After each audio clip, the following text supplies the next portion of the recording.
നമസ്കാരം. എല്ലാ പ്രിയപ്പെട്ട പ്രേക്ഷകർക്കും ചങ്കിൽ തട്ടിയ വാർത്തയിലേക്ക് സ്വാഗതം. കഴിഞ്ഞ ആഴ്ച നിരവധി വാർത്തകളും സംഭവങ്ങളും വേലിയേറ്റവും വേലിയിറക്കവുമായി മാറി.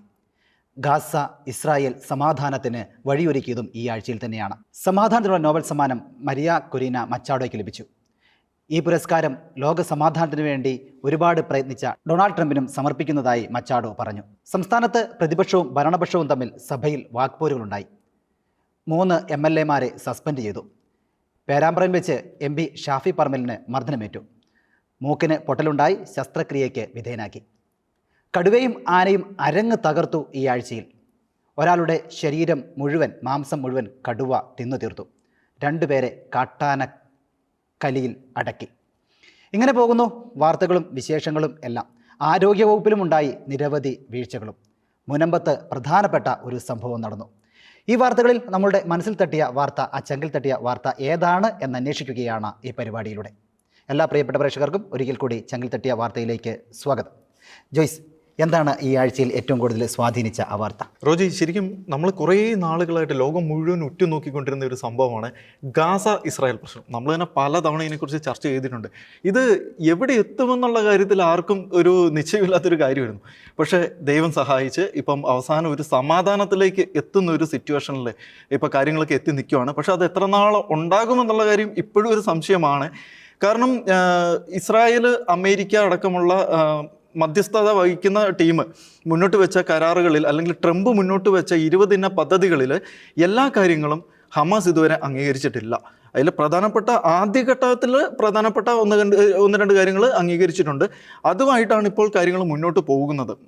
അതിൽ ഏറ്റവും പ്രധാനപ്പെട്ടതാണ് ബന്ദികൾ തമ്മിൽ കൈമാറുന്ന ബന്ദികളെയും അതുപോലെ ജയിലിൽ കഴിയുന്ന ഗാസയിലുള്ള ആൾക്കാരെയും കൈമാറുന്ന ഒരു നടപടി. അതിന് നാളെ 78 മണിക്കൂറാണ് ഇപ്പോൾ കൗണ്ട് ഡൗൺ ആരംഭിച്ചിരിക്കുന്നത്. നാളെ ഉച്ചയോടുകൂടി ബന്ദികളെ മുഴുവൻ പൂർണ്ണമായിട്ടും കൈമാറണം എന്നാണ് ഇപ്പോൾ നിലവിലുള്ള ഒരു വ്യവസ്ഥയുള്ളത്.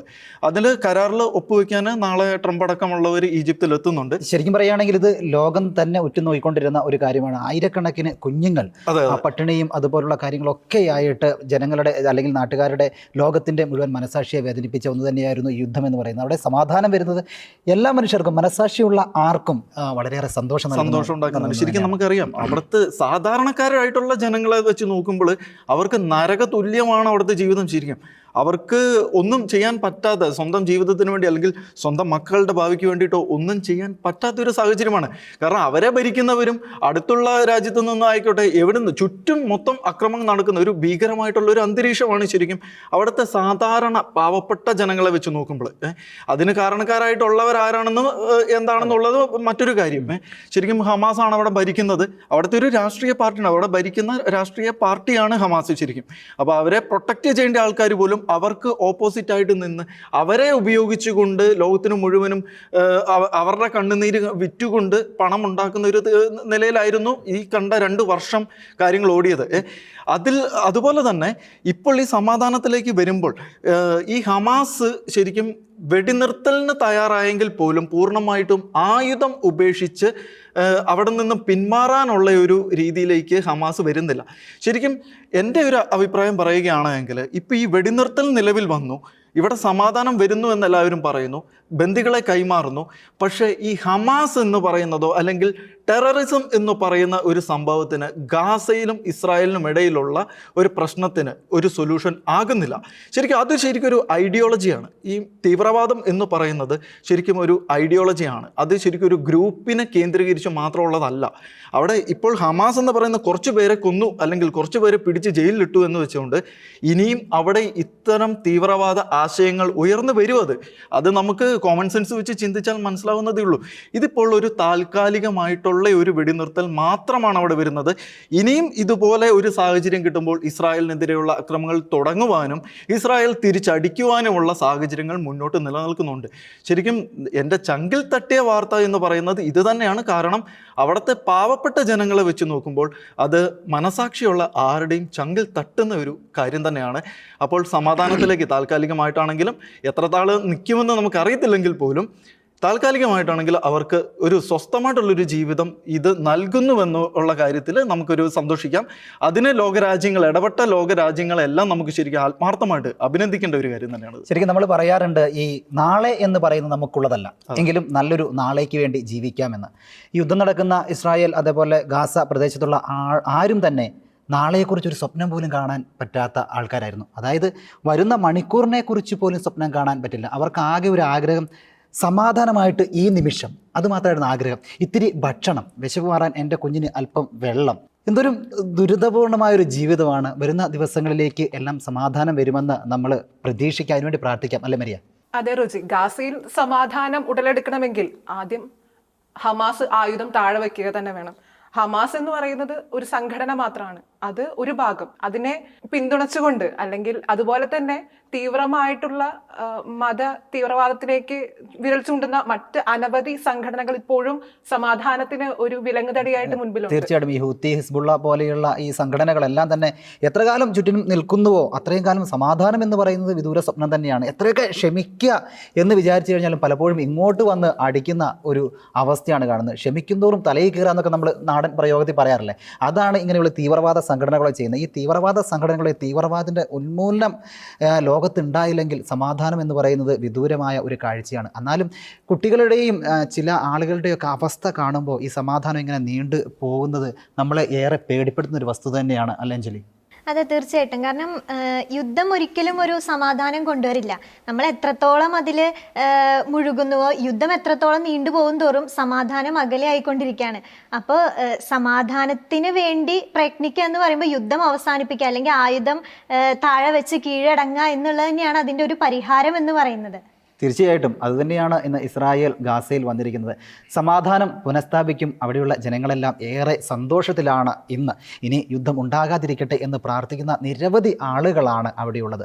അഞ്ജലി പറഞ്ഞതുപോലെ തന്നെ യുദ്ധം ഒന്നിനും ഒരു പരിഹാരമല്ല, സമാധാനം മാത്രമാണ് നാളെയിലേക്കുള്ള വഴികൾ തുറന്നിടുക എന്നത് തന്നെ. മരിയ, എന്താണ് കഴിഞ്ഞ ആഴ്ചയിൽ ഏറ്റവും കൂടുതൽ സ്പർശിച്ച ആ വാർത്ത? ഇപ്പോൾ ഗാസയിൽ നമുക്ക് ഒരു ആശ്വാസ വാർത്തയാണ് ഗാസയിൽ നിന്ന് നമുക്ക് വരുന്നത്. എന്നാൽ ഇതുപോലൊരു ആശ്വാസ വാർത്തയ്ക്ക് വേണ്ടി കാത്തിരിക്കുന്ന ഒരു സമൂഹമുണ്ട്. ആഫ്രിക്കയിലെ വേട്ടയാടപ്പെടുന്ന ക്രൈസ്തവ സമൂഹം. ഒരുപക്ഷെ മാധ്യമ സമൂഹങ്ങളൊന്നും അവരുടെ നോട്ടം തിരിക്കാത്ത, അല്ലെങ്കിൽ വാർത്തകളൊന്നും ഇടം പിടിക്കാതെ പോകുന്ന കുറച്ചധികം പാവപ്പെട്ട മനുഷ്യരുടെ ഒരു അവസ്ഥയാണ് ഈ ആഴ്ചയിൽ എന്നെ ചങ്കി തട്ടിയതെന്ന് പറയുന്നത്. കാരണം കഴിഞ്ഞൊരാഴ്ചയിൽ 30ഓളം ആളുകളെയാണ് കഴുത്തറുത്ത് കൊന്നത് മൊസാംബിക് എന്ന് പറയുന്ന സ്ഥലത്ത്. അതുപോലെ ഈ ഒരു കാലയളവിനുള്ളിൽ 18,000-ഓളം ക്രൈസ്തവ ദേവാലയം തകർക്കപ്പെട്ടു. ഇതിനെല്ലാം പിന്നിൽ നമ്മൾ പറയുന്നത് പോലെ രണ്ട് രാജ്യങ്ങൾ തമ്മിലുള്ള യുദ്ധമോ അല്ലെങ്കിൽ ഒരു സ്ഥലം കയ്യേറുന്നതിനുള്ള ആക്രമണ സ്വഭാവമോ ഒന്നുമല്ല. ക്രൈസ്തവർ എന്ന് പറയുന്ന ഒരു സമൂഹം ആ രാജ്യത്ത് ഉണ്ടാകാൻ പാടില്ല. അല്ലെങ്കിൽ ഈ രാജ്യം ഞങ്ങളുടെ മതത്തിൻ്റെ രാജ്യമാണ്, ഞങ്ങളുടെ മതരാഷ്ട്രമാണ് എന്ന് സ്ഥാപിക്കാനായിട്ട് മുന്നിട്ടിറങ്ങുന്ന കുറച്ചധികം തീവ്രവാദ സംഘടനകളാണ്. നമ്മൾ കേട്ടിട്ടുള്ള പോലെ ISIS-ഉം അതുപോലെ ഫുലാനി തീവ്രവാദികൾ, ഏറ്റവും കൂടുതൽ അവിടെ ആളുകളെ കൊന്നൊടുക്കുന്ന ബോക്കോ ഹറാം തീവ്രവാദികളുടെ ഇരയാക്കപ്പെടുന്ന കുറച്ചധികം പാവപ്പെട്ട മനുഷ്യർ. അവരുടെ കരച്ചിലുകൾ അധികം ഉയരങ്ങളിലേക്ക് എത്തുന്നില്ല, അല്ലെങ്കിൽ അവരുടെ നിലവിളികൾ ആരും കേൾക്കുന്നില്ല. അവിടുത്തെ ഗവൺമെന്റ് പോലും, നൈജീരിയൻ ഗവൺമെന്റ് പോലും സമ്മതിക്കുന്നില്ല അവിടെ ഇതുപോലെ ഒരു വംശഹത്യയാണ് നടക്കുന്നതെന്ന്. അവർ പറയുന്നത്, അല്ലെങ്കിൽ അവർ പുറത്തുവിടുന്ന വാർത്തകൾ എന്ന് പറയുന്നത് അവിടെ നടക്കുന്നത് ഗോത്രങ്ങൾ തമ്മിലുള്ള, അവരുടെ ഗോത്രവർഗങ്ങൾ തമ്മിലുള്ള യുദ്ധമാണെന്നാണ്. പക്ഷെ ഒരിക്കലുമല്ല. അവിടെ നടക്കുന്നത് നമുക്ക് കണ്ണടച്ച് പറയാം, ക്രൈസ്തവരെ ഉന്മൂലനം ചെയ്ത് അതൊരു ഇസ്ലാമിക രാഷ്ട്രമാക്കി മാറ്റുക എന്നുള്ള കൃത്യമായിട്ടുള്ള പ്രൊപ്പഗൻഡയാണ് ആ രാജ്യത്ത് നടന്നുകൊണ്ടിരിക്കുന്നത്. നമ്മൾ തിരിഞ്ഞു നോക്കിക്കഴിഞ്ഞു കഴിഞ്ഞാൽ ഈ ഒരു കാലയളവിനുള്ളിൽ 100,000-ഓളം ക്രൈസ്തവരെയാണ് അവിടെ കൊന്നൊടുക്കിയത്. എന്തുകൊണ്ട് നമ്മൾ ആരും ഈ വാർത്ത അധികം അറിഞ്ഞില്ല? എന്തുകൊണ്ട് ഇതൊരു വെറും കണക്കുകൾ മാത്രമായിട്ട് മാറിക്കൊണ്ടിരിക്കുന്നു? കൃത്യമായ ഒരു പ്രൊപ്പഗൻഡ ഉണ്ട് അതിന് പുറകിൽ എന്ന് പറയുന്നത്. അതുപോലെ നമ്മൾ ഗാസയിലെ കുഞ്ഞുങ്ങളുടെ കാര്യമൊക്കെ ചർച്ച ചെയ്തല്ലേ, അവരുടെ കണ്ണുനീരിനെ കുറിച്ചൊക്കെ ചർച്ച ചെയ്തു. ആഫ്രിക്കയിൽ ഒറ്റയടിക്ക് അവർ വെടിവെച്ച് കൊന്നത് 11 കുഞ്ഞുങ്ങളെയാണ്. ആ 11 കുഞ്ഞുങ്ങളിലെ ഏറ്റവും പ്രായം കുറഞ്ഞ കുഞ്ഞിൻ്റെ അവരുടെ പ്രായം എന്ന് പറയുന്നത് 2 മാസമാണ്. ഇത് കേവലം യുദ്ധത്തിനിടയിൽ കൊല്ലപ്പെട്ടതല്ല, ഒരു ബോംബ് വർഷിച്ചതിനിടയിൽ കൊല്ലപ്പെട്ടതല്ല, കൃത്യമായി വെടിവെച്ച് കൊലപ്പെടുത്തിയതാണ്. എങ്ങനെയാണ് ഒരു മനുഷ്യർക്ക് ഇങ്ങനെ ഒരു ഇങ്ങനെ നിസ്സഹായരായ മനുഷ്യരെയാണ്, അല്ലെങ്കിൽ യുദ്ധത്തിന് വേണ്ടി മുറവിളി കൂട്ടുന്നവരെയല്ല അവർ കൊല്ലുന്നത്. തീർച്ചയായിട്ടും ഇത് ഗോത്രവർഗ്ഗങ്ങൾ തമ്മിലുള്ള ഒരു ആക്രമണമാണ് ഈ കൊലപാതകം എന്നൊക്കെയാണ് പുറത്തേക്ക് വരുന്നത്. പക്ഷേ അപ്പോഴും നമുക്ക് ഉറപ്പിച്ച് പറയാൻ കഴിയുന്നത് ഇതൊരു ക്രൈസ്തവ വിരുദ്ധത അവിടെ ഉണ്ട് എന്നുള്ളത് തന്നെയാണ്. ക്രൈസ്തവനായി അല്ലെങ്കിൽ യേശുക്രിസ്തുവിനെ പ്രഘോഷിച്ചു എന്ന് പറയുമ്പോൾ തന്നെ അവരെ കൊന്നുകളെ. ഇപ്പോൾ മരിയ പറഞ്ഞൊരു പോയിന്റ് എന്ന് പറഞ്ഞ് ചെറിയ കുഞ്ഞുങ്ങളെ 2 മാസം പ്രായമായ കുഞ്ഞുങ്ങളെ പോലും കൊല്ലാൻ കാണിക്കുന്ന അവരുടെ മനസ്സിൽ അത്രത്തോളം തീവ്രമായി അവരുടെ മതം കിടക്കുകയാണ്. ആ മതം അവരെ ഇങ്ങനെ ഉദ്ബോധിപ്പിക്കുകയാണ്, നീ അവരെ കൊന്നുള്ളൂ എങ്കിൽ മാത്രമേ നിനക്ക് നാളെ ഉണ്ടാവുള്ളൂ എന്ന് ഉദ്ബോധിപ്പിക്കുകയാണ്. അതുകൊണ്ട് തന്നെ ഈ കുഞ്ഞുങ്ങളെ പോലും കൊല്ലാൻ യാതൊരു മടിയും കാണിക്കാത്തത്. ക്രൈസ്തവരെ അവർ കൊന്നൊടുക്കുന്നു എന്നുള്ളത് ഒരു ഭാഗം മാത്രം. എന്നാൽ അവരുടെ ഉള്ളിൽ ആ ഒരു എന്താ പറയുക, ക്രൈസ്തവരോടുള്ള വിരുദ്ധത എത്ര മാത്രമാണെന്ന് അറിയണമെങ്കിൽ ക്രൈസ്തവർക്ക് ആശ്രയം കൊടുക്കുന്ന മുസ്ലിം സഹോദരങ്ങളെ പോലും അവർ വെറുതെ വിടുന്നില്ല. നിങ്ങളുടെ വീട്ടിൽ ക്രൈസ്തവർക്ക് നിങ്ങൾ അഭയം കൊടുത്തിട്ടുണ്ടോ എങ്കിൽ നിങ്ങളെ ഞങ്ങൾ കൊല്ലും, അല്ലെങ്കിൽ നിങ്ങൾ അവരെ ഞങ്ങൾക്ക് മുമ്പിൽ കീഴടക്കണം എന്ന് പറഞ്ഞ് അവിടെ ആ വംശഹത്യയുടെ ബലിയാടുകളായിട്ടുള്ള മുസ്ലിം സഹോദരങ്ങളും ഈ ഒരു പ്രതിസന്ധിയിൽ പെടുന്നുണ്ട്. അതുപോലെ അവിടുത്തെ ഗതാഗതം എന്ന് പറയുന്നത് മുഴുവനായിട്ടും ഇത്തരം തീവ്രവാദികൾ ഏറ്റെടുത്തിരിക്കുകയാണ്. അവിടെ ഹൈവേയിലൂടെ ബസ്സുകൾ പോകുമ്പോൾ അവർ ബസ്സുകൾ തടഞ്ഞു നിർത്താണ്, ആയുധധാരികളായിട്ടുള്ള ഈ മനുഷ്യർ ബസ്സുകൾ തടഞ്ഞു നിർത്തിയിട്ട് ബസ്സിനുള്ളിൽ ക്രൈസ്തവരുണ്ടെങ്കിൽ നിങ്ങൾ ഇറക്കി വിടണം, ഇല്ലെങ്കിൽ ബസ് ഞങ്ങൾ കത്തിക്കും എന്നാണ് അവർ പറയുന്നത്. ക്രൈസ്തവരെ അങ്ങനെ ബസ്സിൽ നിന്ന് ഇറക്കി കൊണ്ടുവന്ന് അതേ സ്ഥലത്ത് വെച്ച് തന്നെ വെടിവെച്ച് കൊല്ലുക, അതാണ് അവർ ചെയ്തുകൊണ്ടിരിക്കുന്നത്.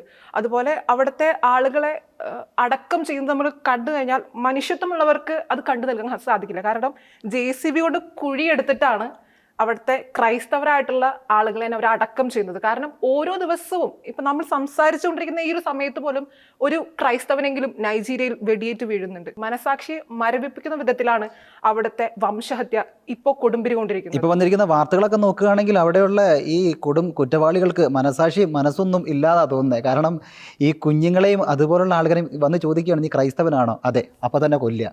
പറഞ്ഞതനുസരിച്ച് നോക്കുകയാണെങ്കിൽ ക്രൈസ്തവന് അഭയം കൊടുത്തോ? കൊടുത്തു, അപ്പോഴും കൊല്ലുക. എങ്ങനെയും മരിക്കാൻ തയ്യാറായിട്ടാണ് ഓരോ മണിക്കൂറിലും മുന്നോട്ട് വരുന്നതെന്ന് തോന്നുന്നില്ല അവിടെയുള്ള. അത് ശരിയാണ്. അതിലും വേറൊരു കാര്യം കൂടെ ഉണ്ട് റോജി. അതായത് ഈ ആഫ്രിക്കൻ ഭൂഖണ്ഡം എന്ന് പറയുന്നത് ഒരു പാവപ്പെട്ട ജനങ്ങളുടെ ഒരു ഭൂഖണ്ഡമാണ്, മാത്രമല്ല വളരെ അരക്ഷിതാവസ്ഥ നിറഞ്ഞു നിൽക്കുന്ന ഒരു ഭൂഖണ്ഡം കൂടിയാണ്. അപ്പോൾ ശരിക്കും ഒരു ഇസ്ലാമികവൽക്കരിക്കാൻ അല്ലെങ്കിൽ കീഴ്പ്പെടുത്താൻ ഏറ്റവും എളുപ്പമുള്ള സ്ഥലം, ലോകത്ത് വെച്ച് നോക്കുമ്പോൾ ഏറ്റവും എളുപ്പമുള്ള സ്ഥലം അതാണ്. ശരിക്കും അവർ പ്രതിരോധിക്കത്തില്ല. ഒന്നാമത്തെ കാര്യം, അവരുടെ കയ്യിൽ ആയുധങ്ങളോ സന്നാഹങ്ങളോ ഒന്നും ഇല്ല പ്രതിരോധിക്കാൻ വേണ്ടിയിട്ട്. ഈ ഗോത്രവർഗ്ഗങ്ങൾ തമ്മിലുള്ള യുദ്ധമാണെന്ന് പറയുന്നുണ്ട്, അവിടെ തർക്കമാണെന്ന് പറയുന്നുണ്ട്. അപ്പോൾ എൻ്റെ സംശയം എന്താണെന്ന് വെച്ചിട്ടുണ്ടെങ്കിൽ ഈ ഫുലാനി തീവ്രവാദികളും ISSഉം ഒക്കെ പല രാജ്യങ്ങളിൽ പ്രശ്നങ്ങൾ ഉണ്ടാക്കുന്നവരാണ്. അത് ഈ ആഫ്രിക്കൻ ഭൂഖണ്ഡത്തിൽ അല്ലെങ്കിൽ നൈജീരിയയിൽ മാത്രം പ്രശ്നം ഉണ്ടാക്കുന്നവരല്ല. ഇവരൊക്കെ അപ്പോൾ എല്ലാ രാജ്യങ്ങളിലും ഗോത്രങ്ങളാണോ?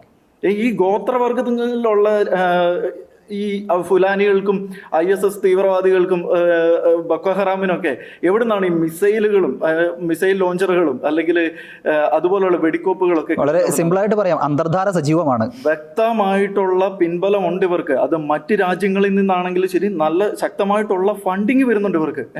അതായത് ലോകം മുഴുവനും ഇസ്ലാമികവൽക്കരിക്കുക എന്ന ഒറ്റ ലക്ഷ്യത്തോടു കൂടി ഈ പല ഗ്രൂപ്പുകളാണെങ്കിൽ പോലും ഇവർക്ക് ഇന്റർ കണക്റ്റഡ് ആയിട്ടുള്ള വലിയൊരു സംഘം, വലിയൊരു അജണ്ട ഇതിന് പിന്നിൽ പ്രവർത്തിക്കുന്നുണ്ട്. അതുകൊണ്ട് തന്നെയാണ് നിഷ്കരണം, വെറും മൃഗങ്ങളെ കൊല്ലുന്ന പോലെ, നമ്മളൊരു കോഴീനെയൊക്കെ കൊല്ലുന്ന ലാഘവത്തോട് അത്രയും പോലും ഉണ്ടാകത്തില്ല ചിലപ്പോൾ, അതുപോലെ നിഷ്കരണമായിട്ട് വെട്ടിവെച്ച് കൊല്ലുന്നത്. നമുക്കൊന്ന് വീട്ടിൽ നിന്ന് പുറത്തിറങ്ങാൻ പറ്റത്തില്ല, പുറത്തിറങ്ങിയിട്ട് തിരിച്ചു വരുമെന്ന് അറിയത്തില്ല, വീട്ടിലിരിക്കാൻ പറ്റുമോ? അതും പറ്റത്തില്ല, വീട്ടിലേക്ക് എപ്പോഴാണ് കയറി വന്ന് വെടിവെക്കുന്നത് പറയാൻ പറ്റത്തില്ല. ഇതേ അവസ്ഥയായിരുന്നു ഗാസയിലുണ്ടായിരുന്നത്. ഈ ആഫ്രിക്കൻ ഭൂഖണ്ഡത്തിൽ തിരിച്ചടിക്കാനുള്ള ശേഷിയില്ല എന്നുള്ളത് മാത്രമാണ് അവിടെ ഇതുപോലെയുള്ള തീവ്രവാദം ശക്തിപ്പെടുന്നത്. വേറൊരു കാര്യം കൂടെയുണ്ട്, ലോകം മുഴുവനും നിശബ്ദമായി നിൽക്കുകയാണ് ഇതിനെതിരെ. കാരണം അതിന് ശരിക്കും നമ്മൾ പറയുകയാണെങ്കിൽ ഒരു റേസിസത്തിൻ്റെ ഒരു മനോഭാവം കൂടെ അവിടെ വരുന്നുണ്ട്. അതായത് കറുത്തവനും വെളുത്തവനും എന്നുള്ള ഒരു വേർതിരിവ് ശരിക്കും അവിടെ വരുന്നുണ്ട്.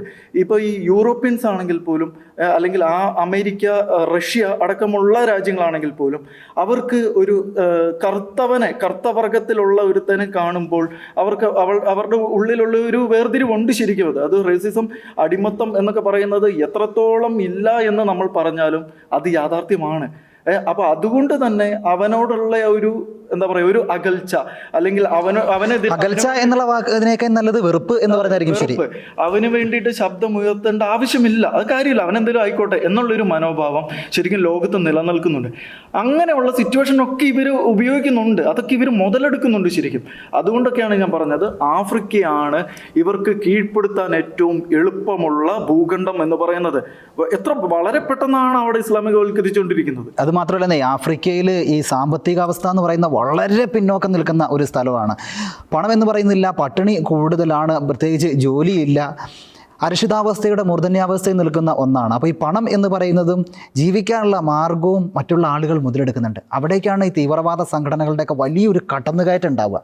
ആ കടന്നുകയറ്റം എത്രത്തോളം എക്സ്പ്ലോയിറ്റ് ചെയ്യാൻ പറ്റുമോ അങ്ങനെ എക്സ്പ്ലോയിറ്റ് ചെയ്യുകയും അവിടെ വലിയ രീതിയിലുള്ള വിദ്വേഷങ്ങൾ പ്രചരിപ്പിക്കുകയും ചെയ്യും. ഇതാണ് സത്യമെന്ന് അവരെ അങ്ങ് വിശ്വസിപ്പിക്കുകയാണ്. ആ വിശ്വാസത്തിന് വേണ്ടി മറ്റുള്ളവരെ കൊല്ലുന്ന വല്ലാത്തൊരു പ്രവണത തന്നെയാണ് ഇപ്പോൾ ആഫ്രിക്കൻ കൺട്രി കണ്ടുവരുന്നത്.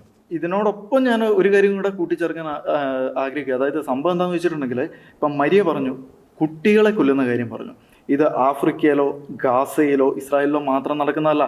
പാകിസ്ഥാനിൽ ഒരു സ്കൂളിൽ ചെന്നിട്ട് അവിടുത്തെ തീവ്രവാദ ഗ്രൂപ്പ് ചുമ്മാ സ്കൂളിലേക്ക് കയറി ചെന്നിട്ട് കണ്ണി കണ്ട പിള്ളേരെല്ലാം വെടിവെച്ച് വന്നൊരു സംഭവം കുറേ വർഷങ്ങൾക്ക് മുന്നേ നമ്മൾ കേട്ടതാ.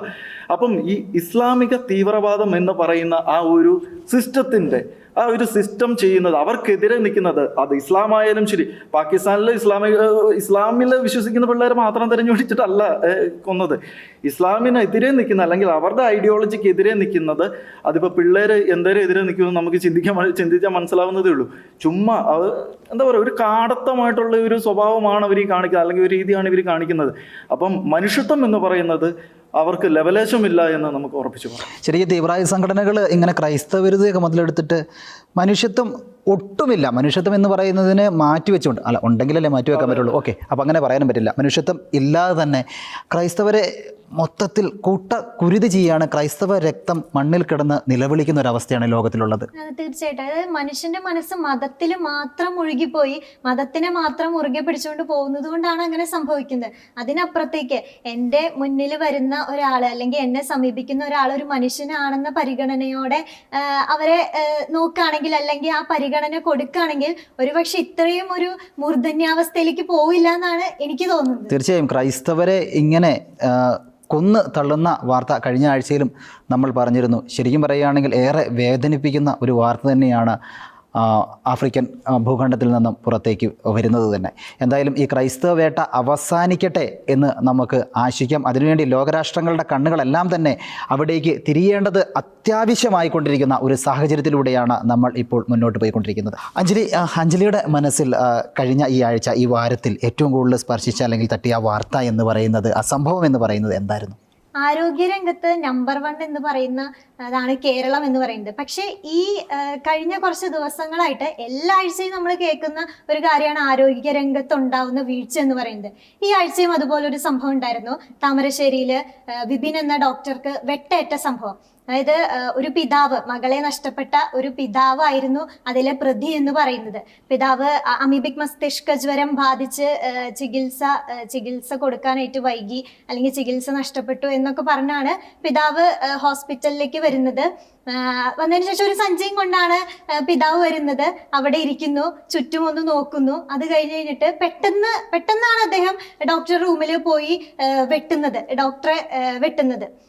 ഈ ഒരു സംഭവം എടുത്ത് നോക്കുകയാണെങ്കിൽ ശരിയാണ്, ഒരു ഡോക്ടറെ വെട്ടുക എന്ന് പറയുന്നത് അതൊരു മോശമായിട്ടുള്ള ഒരു കാര്യമാണ്, അല്ലെങ്കിൽ നമുക്ക് സങ്കല്പിക്കാൻ പോലും പറ്റാത്തൊരു കാര്യമാണ്. പക്ഷെ അതിനെക്കാട്ടും ഉപരിയായിട്ട് അതൊരു പിതാവിന്റെ വേദനയാണ്. കാരണം അങ്ങനെ ചിന്തിക്കുമ്പോഴാണ് ഈ ഒരു വിഷയത്തിന്റെ ആഴം എന്താണെന്ന് മനസ്സിലാവുക. കാരണം തൻ്റെ മകളെ താൻ എത്രയോ പ്രതീക്ഷയോടെ ആയിരിക്കും ഒരു മകളെ പിതാവ് വളർത്തിക്കൊണ്ടുവരിക. ഇപ്പോൾ പെൺമക്കളെ സംബന്ധിച്ചിടത്തോളം പിതാവിനോടായിരിക്കും ഒരു അടുപ്പം കൂടുതൽ എന്ന് പറയുന്നത്. അങ്ങനെ ചിന്തിക്കുമ്പോൾ മകളെ നഷ്ടപ്പെട്ട ഒരു പിതാവിന്റെ വേദനയാണ് അവിടെ കാണാനായിട്ട് പറ്റുന്നത്. പിന്നെ ഈ അമീബിക് മസ്തിഷ്ക ജ്വരത്തില് നിയമസഭയിൽ പോലും ഈ വാദം ഉയർത്തിയിട്ടുണ്ടായിരുന്നു. പക്ഷെ അപ്പൊ പോലും സർക്കാർ ഇതിനെ ജാഗ്രതയോടെ കാണണം, അല്ലെങ്കിൽ ജാഗ്രത വേണം എന്ന് പറയുമ്പോഴും എന്ത് ജാഗ്രതയാണ് എടുക്കേണ്ടത്? കാരണം വീട്ടില് കുളിക്കുന്ന വെള്ളത്തിൽ നിന്ന് പോലും ഈ അമീബിക് മസ്തിഷ്ക ജ്വരം ബാധിച്ച് കുഞ്ഞു മരിച്ച സംഭവങ്ങളൊക്കെ ഉണ്ടായിട്ടുണ്ട്. അവിടെയും എന്ത് ജാഗ്രതയാണ് കൊണ്ടുവരുന്നത് വരുത്തേണ്ടത് എന്ന് പറയാതെ ജാഗ്രത വേണം എന്ന് പറയുന്നതിനോട് ഒരു വിയോജിപ്പാണ്. കാരണം അതൊരു വീഴ്ച തന്നെയാണ്, ആരോഗ്യ വകുപ്പിന്റെ ഒരു വീഴ്ച തന്നെയാണ് ഈ ഒരു സംഭവം എന്ന് പറയുന്നത്. തീർച്ചയായിട്ടും ഇത് ഏറ്റവും കൂടുതൽ മനസ്സിനെ സ്പർശിക്കുന്നത് തന്നെയാണ്. പെൺകുട്ടികൾ എന്ന് പറയുന്നത് അച്ഛനോട് എപ്പോഴും ചേർന്ന് നിൽക്കുന്നതാണ്. ഈ സംഭവത്തിന് ശേഷം ഇദ്ദേഹത്തിൻ്റെ ഭാര്യ, അതായത് ഈ മരിച്ച കുട്ടിയുടെ അമ്മ പറഞ്ഞ ഒരു കാര്യമുണ്ട്. ഈ കുട്ടി മരിച്ചതിന് ശേഷം ഇയാൾക്ക് ഉറക്കമില്ല, വീടിന് ചുറ്റും രാത്രികളിൽ ഇറങ്ങി നടക്കുക, കൊച്ചിൻ്റെ പേരും വിളിച്ചുകൊണ്ട് ഇങ്ങനെ നടക്കുകയാണ്, മറ്റുള്ള കുഞ്ഞുങ്ങളെ കെട്ടിപ്പിടിച്ച് കരയുകയാണ്. എന്ത് ചെയ്യണമെന്ന് പോലും അറിയാത്ത ഒരു പിതാവ്. അയാൾ ശരിക്കും തകർന്നു പോയൊരവസ്ഥയായിരുന്നു. ഒരു പിതാവിനെ സംബന്ധിച്ചിടത്തോളം ഇങ്ങനെ ഒരു സ്വന്തം മകൾ നഷ്ടപ്പെട്ടു. അതും അദ്ദേഹം വിശ്വസിച്ചത് ഈ ഡോക്ടർമാർ വേണ്ട രീതിയിൽ എൻ്റെ കുഞ്ഞിനെ ചികിത്സിച്ചില്ല എന്നൊരു കാര്യമായിരുന്നു. അതുകൊണ്ട് തന്നെ അദ്ദേഹം തകർന്ന് തരിപ്പണായിപ്പോയി. അങ്ങനെ ഒരിക്കലും ഈ വെട്ടിയനെ ന്യായീകരിക്കുന്നതല്ല, ഇത്രയും തകർന്ന ഒരു മനസ്സുമായിട്ടാണ് അദ്ദേഹം ആശുപത്രിയിലേക്ക് ചെല്ലുകയും ഇത്രയും വലിയൊരു ആക്രമണം ചെയ്യുകയും ചെയ്തു. ഈ ആക്രമണം ഒരു കാരണവശാലും ന്യായീകരിക്കാൻ പറ്റുന്നതല്ല, ഒരു കാരണവശാലും അങ്ങനെ സംഭവിക്കാനും പാടില്ലായിരുന്നു. പക്ഷേ ഒരു പിതാവിൻ്റെ ഭാഗത്ത് നിന്ന് ചിന്തിച്ച് നോക്കുമ്പോൾ വല്ലാത്ത ഞെട്ടലും വളരെ വൈകാരികമായ ഒരു സംഭവമായി മാറിയത്. ശരിക്കും റോജി, നമ്മൾ ഈ ഒരു വിഷയം നമ്മൾ എടുത്തപ്പോൾ എൻ്റെ മനസ്സിൽ ആദ്യം വന്നത് എന്താ അറിയോ, ശരിക്കും ഇങ്ങനെ ഒരു രോഗം അല്ലെങ്കിൽ ഇതുപോലൊരു സംഭവം നമ്മുടെ സമൂഹത്തിൽ നടക്കുന്നുണ്ട്. ഇതിനെതിരെ ഇപ്പം അഞ്ജലി പറഞ്ഞ പോലെ എങ്ങനെ പ്രതിരോധിക്കണമെന്ന് സാധാരണക്കാർക്ക് അറിയത്തില്ല. ഇത് വന്നു കഴിഞ്ഞാൽ എന്തൊക്കെയായിരിക്കും ലക്ഷണങ്ങളെന്ന് സാധാരണക്കാർക്ക് അറിയത്തില്ല. ഡോക്ടർ ഇപ്പം ഈ കുട്ടിയുടെ കാര്യത്തിൽ പറഞ്ഞത് പനി കടുത്ത പനി കാരണമാണ്, അതായത് കടുത്ത പനി കാരണമാണ് കുട്ടിയെ ആശുപത്രിയിലാക്കുന്നത്.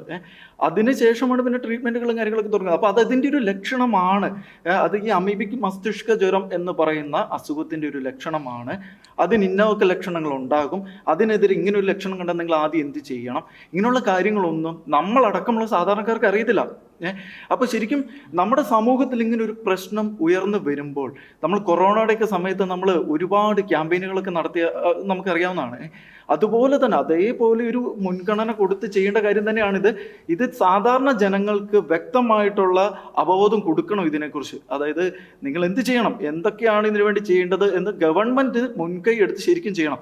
ഇപ്പം അതുപോലെ അഞ്ജലി പറഞ്ഞ വേറൊരു കാര്യമാണ്, എപ്പോഴും ജാഗ്രത വേണം എന്ന് പറയുന്നുണ്ട്. പക്ഷെ ഏത് തരത്തിലാണ് ജാഗ്രത വേണ്ടതെന്ന് പറയുന്നില്ല. അതുപോലെ എൻ്റെ ഒരു ചോദ്യം എന്താണെന്ന് വെച്ചാൽ, ഗവൺമെന്റ് ഇത്രയും മരണങ്ങൾ സംഭവിച്ചിട്ടും ഇത് കൺട്രോൾ ചെയ്യാൻ വേണ്ടിയിട്ട് ഗവൺമെന്റ് എന്തൊക്കെ മുൻകൈകൾ എടുത്തു? ഈ ജാഗ്രത വേണം എന്ന് പറയുന്ന ഗവൺമെന്റിന്റെ ഭാഗത്തുനിന്ന് എന്തേരം ജാഗ്രത ഈ ഒരു വിഷയത്തിൽ ഉണ്ടായി? അതാണ് ശരിക്കും എനിക്ക് ചോദിക്കാനുള്ളത്. ഇതിപ്പോൾ ഒരു സംഭവം, ഇതുപോലെ ഇനി എത്ര സംഭവങ്ങൾ ഉണ്ടാകാൻ കിടക്കുന്നു? ഇതുപോലെ പ്രതിരോധിക്കണം അല്ലെങ്കിൽ പ്രതികരിക്കണം എന്ന് സ്വന്തം മക്കള് നഷ്ടപ്പെട്ട എത്ര അപ്പനമ്മമാര്, എത്ര പേര് ആഗ്രഹിച്ചു കാണും. ഇതിന് വ്യക്തമായ ചികിത്സ കിട്ടാതെയോ അല്ലെങ്കിൽ ഇതിന് വ്യക്തമായിട്ടുള്ള ഒരു പരിഗണന കൊടുക്കാത്ത എത്രയോ ആൾക്കാരെ തല്ലണമെന്നോ കൊല്ലണോ എന്നൊക്കെ ആഗ്രഹിച്ച ആൾക്കാരുണ്ടാവും. അവരൊന്നും മുന്നോട്ട് വന്നില്ല എന്നേ ഉള്ളൂ. എല്ലാവരുടെയും മനസ്സിൽ ഇതിനെതിരെ, ഇതുപോലുള്ള പ്രശ്നങ്ങൾക്കെതിരെ പ്രതിഷേധങ്ങളുണ്ട്. ഈ പിതാവിന്റെ പിടിവിട്ടു പോയി എന്നതാണ് ശരിക്കും അവിടെ നമുക്ക് പറയാനുള്ളത്. തീർച്ചയായും നമ്മൾ പാലക്കാട് പല്ലശനയിൽ കണ്ട ഒരു കാര്യമുണ്ട്. 9 വയസ്സുകാരിയാണ്. കൊച്ചൊരു ദിവസം ആശുപത്രിയിലായിരുന്നു. ഉറക്കത്തിൽ ഞെട്ടി എഴുന്നേറ്റ് കഴിഞ്ഞപ്പോൾ അമ്മയോട് ചോദിക്കുക, അമ്മേ എൻ്റെ വലത് കൈ എവിടെ, കാണാനില്ലല്ലോ. ഒരു കുഞ്ഞ് അമ്മയോട് ചോദിച്ചാൽ അമ്മ തകർന്നു പോവില്ലേ? ഈ ഡോക്ടർമാരുടെ അല്ലെങ്കിൽ ആരോഗ്യവകുപ്പിൻ്റെ പിഴവ് കൊണ്ട് സംഭവിച്ചതാണ് എന്ന് വ്യാപകമായ ആക്ഷേപം ഉണ്ടായിട്ടും ആരോഗ്യവകുപ്പിൻ്റെ അല്ലെങ്കിൽ ഇവിടുത്തെ ഡോക്ടർമാരുടെ റിപ്പോർട്ടുകളൊക്കെ വന്നു, ഡോക്ടർമാർക്ക് ഇതിൽ യാതൊരു പങ്കും ഇല്ല എന്നുള്ളത്. ഇപ്പോഴും ആ കൊച്ചിന് 9 വയസ്സുള്ളൊരു പെങ്കൊച്ചാണ്. വളരണം, ഇനി എത്ര ദൂരം മുന്നോട്ട് പോകാനുണ്ട്. ഇവിടെയും പിഴവുകൾ ഇങ്ങനെ സംഭവിച്ചുകൊണ്ടിരിക്കുക. എന്നിട്ടും ആരോഗ്യവകുപ്പ് ഈ പറയുന്ന പോലെ തന്നെ നമുക്ക് ജാഗ്രത വേണം കേട്ടോ എന്നൊരു മുന്നറിയിപ്പ് മാത്രമാണ് നൽകുന്നത്. ഇതിനെതിരെ ആളുകൾ പ്രതിപക്ഷമൊക്കെ നല്ല രീതിയിലുള്ള പ്രതിഷേധമൊക്കെ ആയിട്ട് മുന്നോട്ട് പോകുന്നുണ്ട്. പ്രതിഷേധിച്ചിട്ട് എന്ത് കാര്യം? നമ്പർ 1 ആരോഗ്യ മേഖലയല്ലേ, ഇനി അതിൻ്റെ മുകളിലേക്ക് എവിടേക്ക് പോകാനാ എന്ന മനോഭാവമാണ് പലപ്പോഴും സർക്കാരിനും വകുപ്പുകൾക്കും ഒക്കെ ഉള്ളത്. അതെ റോജി, നമ്മൾ പലപ്പോഴും പറയും എല്ലാ പ്രൊഫഷനിലും തെറ്റുകൾ പറ്റാം. പക്ഷേ മെഡിക്കൽ പ്രൊഫഷനിൽ തെറ്റോ അല്ലെങ്കിൽ അലംഭാവമോ സംഭവിക്കുന്നത് ക്രൈമാണ്. അത് പലപ്പോഴും നമ്മൾ കേട്ട് തഴമ്പിച്ചൊരു വാക്കാണ്. പക്ഷെ ഇപ്പോഴും ആ അലംഭാവം അല്ലെങ്കിൽ തങ്ങൾ ചെയ്യുന്ന പ്രൊഫഷനോട് ഒരു എത്തിക്സ് ഇല്ലാത്തതുപോലെ പലരും പ്രവർത്തിക്കുന്നതുകൊണ്ടാണ് പല ജീവനുകളും ഇന്ന് നമുക്ക് കൈവിട്ടു പോകുന്നത്. അത് കുറച്ചുകൂടി സീരിയസ് ആയിട്ട് മെഡിക്കൽ പ്രൊഫഷനിൽ കുറച്ചുകൂടി ആ ഒരു പ്രൊഫഷണലിസം വരേണ്ടിയിരിക്കുന്നു എന്ന് തന്നെയാണ് ഈ ഒരു കാര്യത്തിൽ എനിക്ക് പറയാനുള്ളത്. എനിക്ക് മറ്റൊരു കാര്യം ഇതിൻ്റെ കൂടെ ഒന്ന് ചേർത്ത് വായിക്കാനുള്ളത്, ഈ ബിബിൻ എന്ന് പറയുന്ന ഡോക്ടർക്ക് പരിക്കേറ്റു, ആശുപത്രിയിലേക്ക് കൊണ്ടുപോയി. കോഴിക്കോടുള്ള ആശുപത്രിയിലേക്ക് കൊണ്ടുവന്നത്. കോഴിക്കോടുള്ള ഒരു സ്വകാര്യ ആശുപത്രിയിലേക്കാണ് കൊണ്ടുപോയത്. ഇദ്ദേഹം എന്ന് പറയുന്ന ഒരു സർക്കാർ ആശുപത്രിയുടെ ഭാഗമാണ്. സർക്കാർ ആശുപത്രികളിൽ തേടി പണക്കാരടക്കമുള്ളവർ വരുന്നു എന്ന് വീമ്പ് പറയുന്ന ഒരു സംസ്ഥാനമാണ് നമ്മുടെ. നമ്പർ 1 ആണ് എന്ന് പറയുന്നു. എന്നിട്ടും അതേ ആരോഗ്യമേഖലയിൽ പ്രവർത്തിക്കുന്ന ഒരു വ്യക്തിക്ക് പരിക്ക് പറ്റിയപ്പോൾ കോഴിക്കോട് മെഡിക്കൽ കോളേജ് ഉണ്ട്, നമ്പർ 1 ആണ്, അങ്ങോട്ട് കൊണ്ടുപോകാതെ എന്തുകൊണ്ട് സ്വകാര്യ ആശുപത്രിയിലേക്ക് കൊണ്ടുപോയി എന്നൊരു സംശയം വ്യക്തിപരമായി എനിക്ക് തോന്നി. പക്ഷേ ഞാനിതുവരെ ആരോടും ചോദിച്ചിട്ടില്ല. ഇപ്പോൾ നിങ്ങളോടായിട്ട് ഒന്ന് പറഞ്ഞു എന്നേ ഉള്ളൂ. ഈ കൂടെ വേറൊരു കാര്യം കൂടെ നമുക്ക് ഇതേപോലെ തന്നെ പറയാം. ലോകത്തിലെ ഏറ്റവും നല്ല അല്ലെങ്കിൽ ഇന്ത്യയിലെ ഏറ്റവും നല്ല മെഡിക്കൽ സിസ്റ്റം ഉള്ളത് കേരളത്തിലാണെന്നാണല്ലോ അവകാശപ്പെടുന്നത്. അതെ അതെ.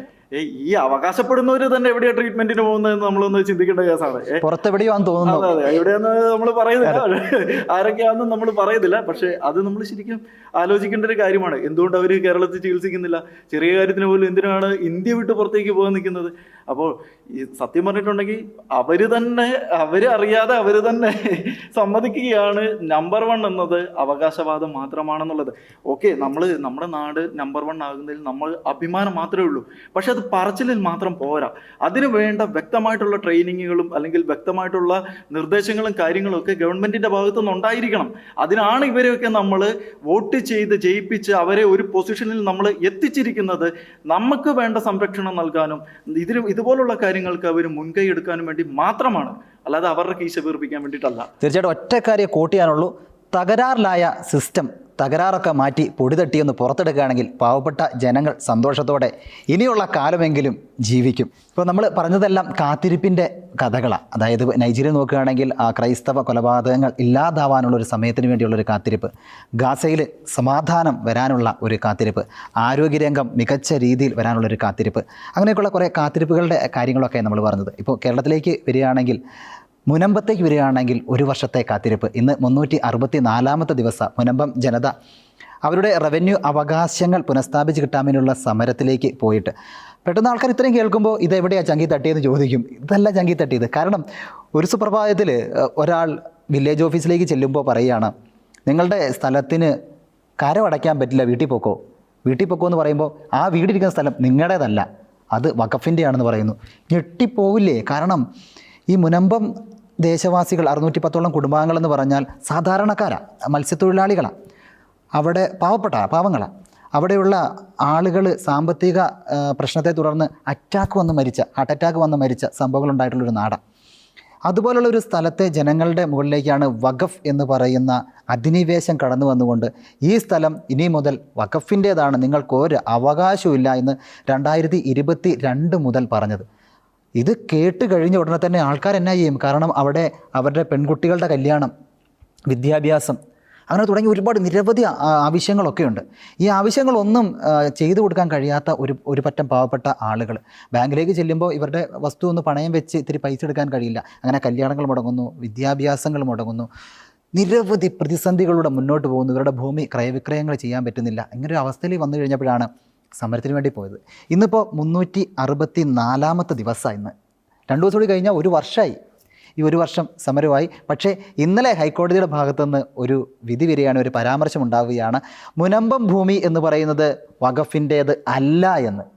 1 വർഷം നിരാഹാരമിരിക്കുന്ന ജനങ്ങൾക്കാണ് ഈ ഒരു വാക്ക് കേട്ടത്. വളരെയേറെ സന്തോഷത്തിലായിരുന്നു മുനമ്പം ജനത ഉണ്ടായിരുന്നത്. അവരുടെ ആ സന്തോഷമാണ്, ആ സന്തോഷ കണ്ണുനീരാണ്. ഇതുവരെ അവർ കരഞ്ഞുകൊണ്ടിരുന്നത് അവരുടെ കണ്ണീര് ആ കടലിലേക്ക് വീണുകൊണ്ടിരുന്നത് സങ്കടം കൊണ്ടായിരുന്നു. പക്ഷേ ഇന്നലെ ആ ഒരു ദിവസം സന്തോഷത്തിൻ്റെ ഒരു കണ്ണീരായിരുന്നു മുനമ്പത്ത് എങ്ങും കണ്ടത്. അവരുടെ റവന്യൂ അവകാശങ്ങൾ എത്രയും പെട്ടെന്ന് സർക്കാർ അംഗീകരിച്ച് കൊടുക്കുക എന്നുള്ളതാണ് ഇനി വേണ്ടത്. അത് എൻ്റെ മനസ്സിനെ വല്ലാണ്ട് സ്പർശിച്ച അല്ലെങ്കിൽ സ്വാധീനിച്ച ഒരു കാര്യമാണ്. കാരണം ഈ കഴിഞ്ഞ 1 വർഷമായിട്ട് മുനമ്പം ജനതയുടെ കൂടെ നമ്മളുണ്ടായിരുന്നു, ഓരോ സമരത്തിലും നമ്മൾ കൂടെ ഉണ്ടായിരുന്നു.